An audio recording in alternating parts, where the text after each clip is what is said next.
Meus irmãos e minhas irmãs, vos saúdo com a paz do Senhor. Sou o professor Gesiel Costa e este é o seu canal EBD em Ação. Canal feito especialmente para você, para abençoar a sua vida com subsídios doutrinários, subsídios teológicos, subsídios históricos, subsídios sociais. Todos os subsídios que conseguirmos disponibilizar aqui no canal para ajudar os professores e as professoras, assim estaremos fazendo, porque é um privilégio contribuir com o planejamento do professor, seu plano de aula, e que você possa agregar os meus subsídios disponibilizados aqui no canal EBD em Ação. Bem-vindo a você que é inscrito no canal, que tem comentado, que tem divulgado, tem dado like, tem compartilhado os vídeos postados aqui no canal. E você que está acessando pela primeira vez o canal EBD em Ação e não é inscrito, inscreva-se no canal, ative o sino e dê um likezinho, um joinha, para que nosso canal possa estar sendo notificado, compartilhado com as suas notificações. Porque quando você ativa o sininho, os vídeos novos que aqui vamos postando, você recebe eles em primeira mão. Você é notificado de um vídeo novo e pode assistir em primeira mão. E depois pode comentar, compartilhar, dar a sua opinião sobre o nosso trabalho aqui. Então, bem-vindo a você que está no canal EBD em Ação. A lição de hoje, a lição de número 4, 27 de janeiro de 2019, o título é A Possessão Demoníaca e a Autoridade do Nome de Jesus. E o texto áureo é Lucas 10 e 17. E voltaram os 70 com alegria, dizendo: Senhor, pelo teu nome até os demônios se nos sujeitam. A verdade prática, o relato do endemoniado gadareno mostra a soberania absoluta de Jesus Cristo sobre o diabo e os seus demônios. O texto usado da leitura bíblica em classe para falar da possessão demoníaca é Marcos, capítulo 5, versículo 2 a 13, em que conta que Jesus Cristo pegou o barco para o outro lado do Mar da Galileia e chegou à região de Gadara, a antiga Decápolis. Decápolis era a província, era o estado. E chegou ali porque a notícia era que tinha um homem, um chamado Gadareno, não era o nome dele, mas a naturalidade é como se alguém fala de Cuiabá ou cuiabano, né? E assim, de Bahia o baiano, de Gadara o gadareno. Então chegou ali e tinha um gadareno, que ele estava vários dias, conforme o texto diz, pelado, estava nu, sem as vestes, vivia pelos cemitérios, pelas cavernas na escuridão, e tinha uma força exorbitante, extraordinária, que as pessoas não poderiam conter ele, porque as cadeias de ferro não conseguiria conter o endemoniado pela força que ele tinha. E ele vivia causando males, tanto para si quanto para as pessoas que não viviam tranquilas na região de Gadara. E Jesus aproximou-se e ele veio correndo e prostrou-se diante do mestre. Então começa o desfecho do que nós vamos falar nesta lição. Gadara ficava entre o Mar Morto e o Mar da Galileia, e os demônios eles precisam de um corpo para atuar, e às vezes é o corpo humano ou o corpo de algum animal. No caso, no relato aí, eles entraram no corpo dos porcos, eles entraram nesses corpos. O texto diz que ele vivia sobre as regiões penumbras, e é exatamente aí que os demônios gostam de atuar, nos cemitérios, lugares solitários, lugares insolúveis, na escuridão, lugares distantes, lugares que as pessoas não gostam, como cavernas, etc. Os demônios gostam dessa atitude, gostam de agir na noite, gostam de atormentar as pessoas. A lição, ela fala da opressão, mas no caso do endemoniado não era opressão, era possessão. A opressão é quando vem de fora para dentro, é através das setas malignas. A opressão é através da autossugestão. As pessoas estão com as suas faculdades mentais tranquilas, em dias, em controle delas, das vontades, etc. Agora, a opressão, ela pode fazer com que a pessoa fique perturbada. A opressão faz com que as pessoas se suicidam. A opressão faz com que as pessoas fiquem oprimidas, sem dormir, sem comer, perde a fome, perde o ânimo. E às vezes, dependendo do caso, até a depressão pode ser um caso. Lógico, a depressão tem vários estágios. Para chegar no estágio maligno é porque a situação está grave, mas pode ser dessa forma também. Agora, no caso do relato aqui, não é opressão, é possessão. O que é possessão? possessão. É quando o demônio entra na pessoa e domina as faculdades mentais dela. Ela fala o que não quer, mas o demônio controla a fala da pessoa. Ela age não porque ela quer, mas porque uma força maligna está fazendo com que ela tenha esta ação. E às vezes a ação, a força da pessoa é extraordinária, como é o caso do endemoniado gadareno. As cadeias não conseguiam conter ele porque ele tinha uma força extraordinária. Uma legião dominava as suas faculdades mentais, sua mente, e ele fazia uma coisa extraordinária, uma coisa que estava fora do sobrenatural humano. Então, nesse caso, é a possessão. A possessão, a pessoa ela não tem o domínio sobre si. Ela não tem o domínio sobre a sua fala, sobre a sua ação, sobre as consequências disso. Então ela não tem mais o controle, ela está possessa, todas as faculdades mentais da pessoa estão dominadas. Nesse caso é a possessão, o que é bem diferente da ação do Espírito, porque o Espírito de Deus atua sobre a permissão da nossa personalidade. Se nós quisermos que o Espírito ele atua na nossa vida, nós devemos dar lugar, dar vazão para que ele atua. Jesus Cristo não vai atuar no coração contrário, que não quer o poder, que não quer a glória, que não quer o poder, que não quer a ação do Espírito Santo. E mesmo quando nós estamos cheios do Espírito, nós não perdemos os sentidos, porque muitas pessoas dizem que quando recebemos o batismo com o Espírito Santo, é tão glorioso o batismo com o Espírito Santo, que às vezes não vemos mais nada, estamos cegos, quebramos o banco, batemos nas pessoas. Não, quem atua assim é o inimigo. As pessoas que atuam as pessoas que recebem o Espírito de Deus, mesmo no batismo, na ação do poder com o Espírito Santo, eles têm um controle sobre si, controle mental, está cônscio. Pedro, eram quase 120 que estavam no dia de Pentecostes. E quando foram batizados com o Espírito Santo, é um poder extraordinário, que toda a cidade veio ver, quase 3.000 pessoas. Mas Pedro estava consciente do que ele estava ouvindo, ele não estava descontrolado. Mesmo falando o mistério, ele estava ouvindo o que as pessoas estavam dizendo. E depois eles têm o controle de si e dizem, olha, o que vocês estão vendo aqui, ninguém está cheio de mosto não. Mas é o que foi dito pelo profeta Joel. Quer dizer, ele ouviu as pessoas, estava consciente. Agora, o demônio é que toma as faculdades mentais da pessoa. O caso aqui, como diz a lição do demoniado, é um caso estarrecedor. O indivíduo não dormia, o indivíduo vivia nu, as correntes não tinham condições, não tinham controle sobre ele, as pessoas não tinham controle, tinham medo dele, ele não vivia na sociedade, mas vivia distante, pelos montes, pelos sepulcros. Então é um caso estarrecedor aqui a ação que os demônios levam às pessoas que estão sendo dominadas pela ação maligna. Tópico 2, falando na legião demoníaca e a autoridade de Jesus. Então quando Cristo aparece no cenário de Gadara, o demônio vem correndo e se prostra diante dele. Mostra o que? A autoridade de Jesus. Mostra o poder de Jesus sobre o espírito maligno. Ele se prostra, sabe reconhecer. A Bíblia diz isso, né? Que o diabo ele crê que estremece, só não obedece. Mas eles reconhecem esse poderio. Tem que se prostrar, queira ou não queira. Quando Paulo ele escreve para a igreja de Filipe, ele diz assim, que de sorte que haja em vós o mesmo sentimento que houve também em Cristo Jesus, que sendo em forma de Deus, não teve por usurpação ser igual a Deus, mas esvaziou-se de si, aniquilou-se, tomou a forma de servo, a forma de homem, e achado na forma de servo, humilhou-se até a morte e morte de cruz. Para quê? Para que ao nome de Jesus se dobre todo o joelho que há no céu, na terra e embaixo da terra. Então os demônios se prostram e toda língua confesse que Jesus Cristo é Senhor, para a glória de Deus Pai. Então aqui está expresso a autoridade do nome de Jesus Cristo. Por isso ele disse, em meu nome expulsarão os demônios. Em meu nome, então o nome de Jesus Cristo tem um poder extraordinário sobre o mundo espiritual, principalmente o mundo demoníaco. E quando nós recebemos, estamos incumbidos desta autoridade, nós não tememos nada, porque o nome de Jesus Cristo é suficiente na vida das pessoas. Agora, o demônio chegou e reconheceu isso.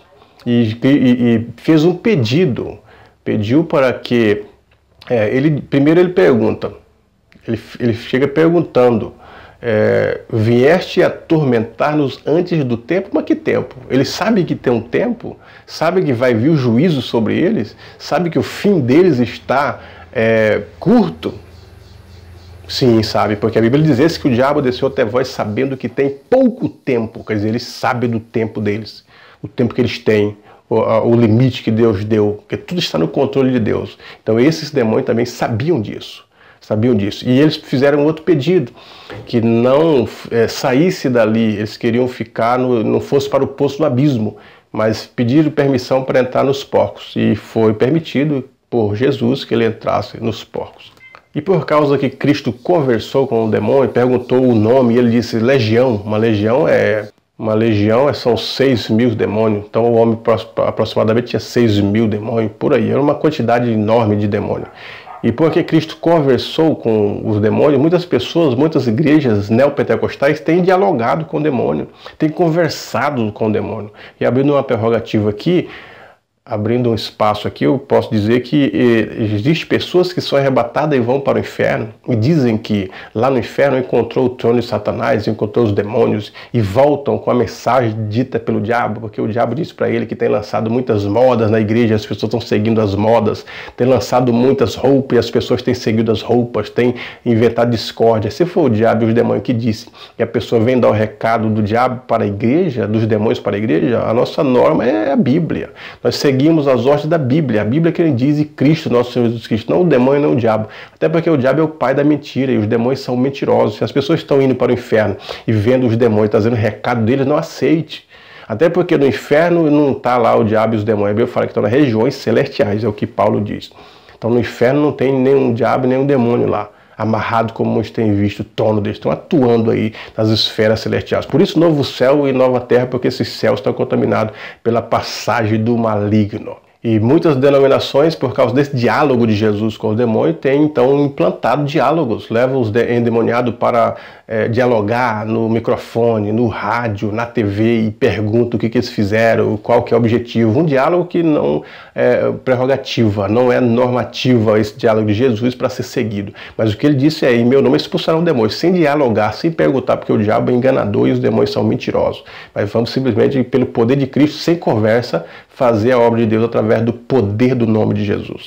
E um dos relatos que o texto diz é que Cristo permite que os demônios entram nos porcos e aqueles porcos se precipitou sobre o abismo. Nós observamos que por causa dessa atitude, aquelas pessoas de Decápolis, da região de Gadara, expulsaram Jesus. Olha só, Cristo trouxe a libertação para alguém que eles não conseguiam libertar, as cadeias, ninguém conseguia dar um jeito, e eles então acharam ruins, exatamente porque houve um prejuízo. A manada de porcos todas morreram. E eles estavam mais preocupados com a materialidade do que com a espiritualidade e a libertação do homem que estava endemoniado. Às vezes é assim também na nossa vida. Nós estamos mais preocupados com o material do que com o espiritual. Nós estamos vivendo numa fase em que não se preocupamos mais com o estado das pessoas, não se preocupamos mais com o ânimo das pessoas, a fé das pessoas, em visitar as pessoas. Há pessoas que precisam de uma ajuda, de um sorriso, de uma palavra, de um aperto de mão, de uma visita, de um recado, e às vezes nós negamos isto.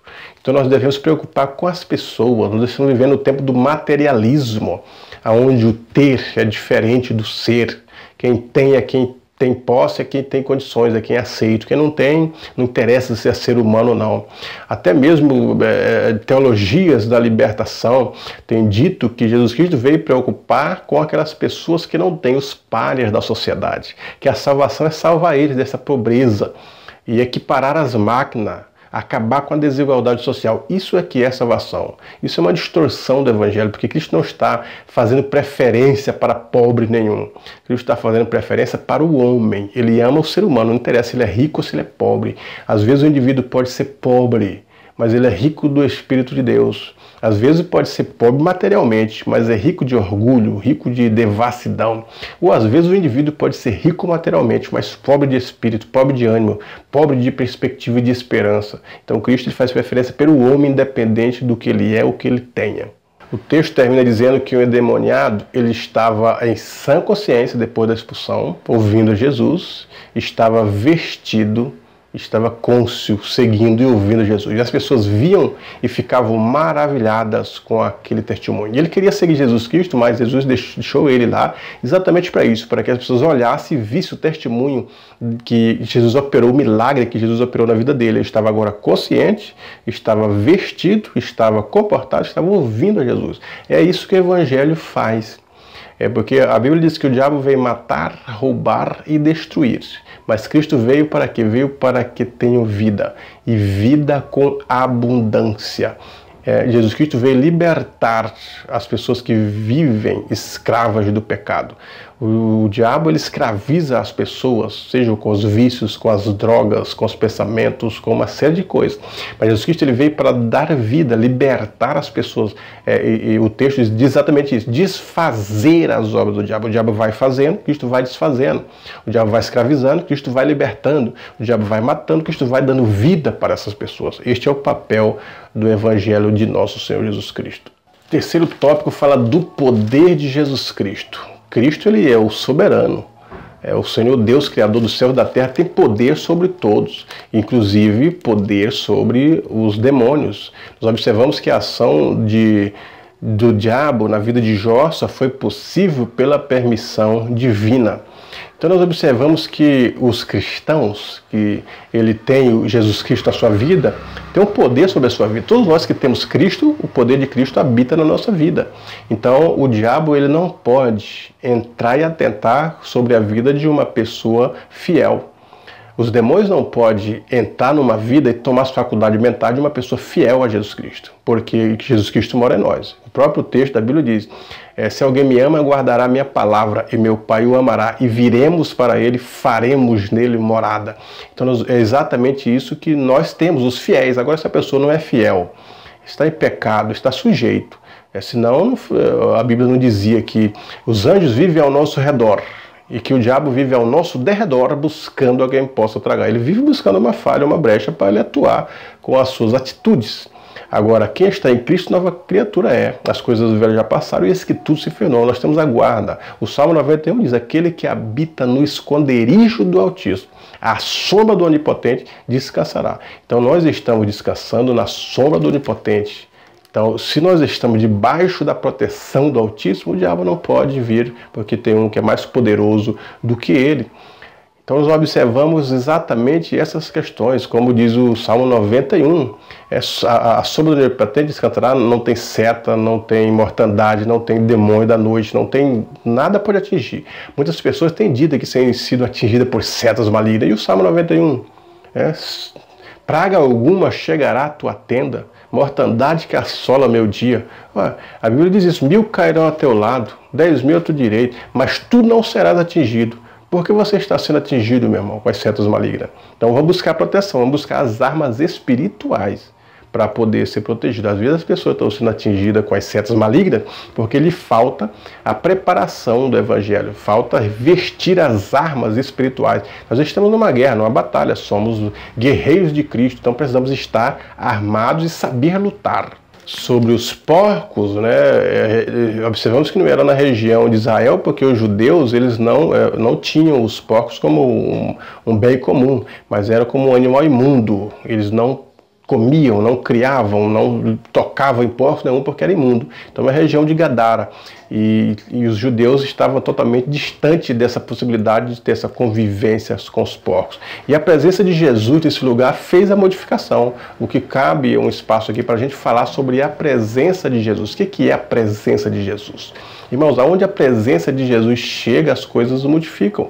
Não sei se você se lembra da mulher samaritana em São João capítulo 4, que vivia batendo em fontes erradas, vivia em angústia. Ela achava que a felicidade, a paz estava nos relacionamentos. Já tinha tido 5 relacionamentos e era infeliz. Mas quando Jesus chegou e falou: olha, se você tomar da água que eu lhe der, nunca mais terá sede, essa sede da esperança, sede da alma. Então, onde Jesus chegou, a mulher samaritana que estava com a sede, ela esqueceu a água, e a sede da alma foi saciada.